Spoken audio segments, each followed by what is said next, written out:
আসসালামু আলাইকুম সুপ্রিয় দর্শক, আপনারা দেখতে পাচ্ছেন যে এখানে 4টি উপাদান দিয়ে যখন একটি বাচ্চার 1 মাস বয়স হয়, 1 মাস হওয়ার পরে আমরা কী খাবারগুলা বাচ্চাগুলাকে দিয়ে থাকি এবং মিশ্রিত খাবারগুলা অনেকেই জানতে চান যে কতদিন পরে মিশ্রিত খাবারগুলা দেওয়া যায় এবং কী উপাদান দেওয়া যায় এবং কিভাবে সেগুলাকে মিশ্রানো করা হয়। এই যে দেখতে পাচ্ছেন আপনারা, ইতিমধ্যে কিন্তু আমরা বর্তমানে আমাদের 1 মাস প্লাস বয়সী যে বাচ্চাগুলো রয়েছে এগুলোর জন্য আমরা খাবারটা মিশ্রণ করতেছি। আর মিশ্রণ করতেছি যেগুলো হচ্ছে আমরা গম দিয়েছি, এরপরে ভুট্টা ভাঙ্গা দিয়েছি, এরপরে ফিড দিয়েছি, আর এরপরে ধান দিয়েছি।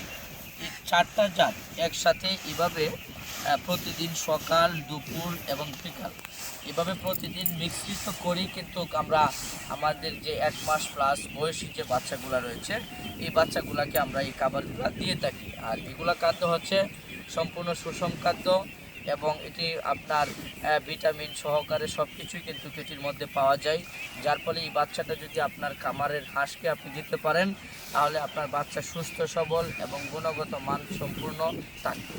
আর আপনারা যারা এই জিনিসটা তৈরি করতে চান, আপনাদের এলাকাতে দোকানে অথবা ভেটেরিনারি যেগুলো দোকান রয়েছে ওইখানে এই উপাদানগুলো বিক্রি করে ওইখান থেকে নিয়ে আপনারা প্রতিদিনের খাবারটা প্রতিদিন নিজ হাতে বানিয়ে নিতে পারেন। সকলে ভালো থাকবেন, সুস্থ থাকবেন।